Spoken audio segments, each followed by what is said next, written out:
धनी मनुष्य और निर्जल लाजर। एक धनवान मनुष्य था, जो बैंजनी कपड़े और मलमल पहनता था और प्रतिदिन सुख विलास में धूमधाम से रहता था। लाजर नाम का एक कंगाल घाव को भरा हुआ उसकी डेवढ़ी पर छोड़ दिया जाता था।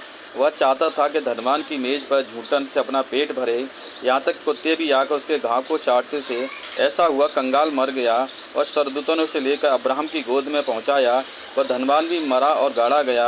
अधोलोक में उसने पीड़ा को पड़े हुए अपनी आंखें उठाईं, दूर से अब्राहम की गोद में लाजर को देखा। तब उसने पुकार कर कहा, हे पिता अब्राहम, मुझ पर दया करके लाजर को भेज दे, ताकि वह अपनी उंगली का सिरा पानी में भिगोकर मेरी जीभ को ठंडा करे, क्योंकि मैं इस ज्वाला में तड़प रहा हूँ।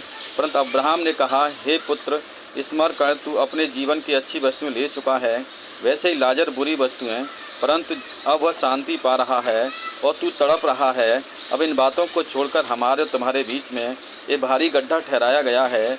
जो यहाँ से उस पास जाना चाहे वे न जा सकेंगे और न कोई वहाँ से इस पार आ सकेगा। उसने कहा, तो हे पिता, मैं तुझसे विनती करता हूँ, तू मेरे पिता के घर भेज, क्योंकि मेरे 5 भाई हैं, तो उनके सामने इन बातों की गवाही दें।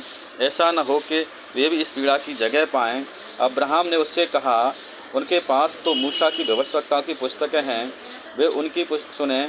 उसने कहा, नहीं हे पिता अब्राहम, पर यदि कोई मरे हुओं में से उनके पास जाए तो वे मन फिराएंगे। उसने कहा, जब वे मूसा भविष्यवक्ता की नहीं सुनते हैं, यदि वे मरे हुओं में से कोई भी जी उठे तो अभी उनकी नहीं मानेंगे। Praise the Lord.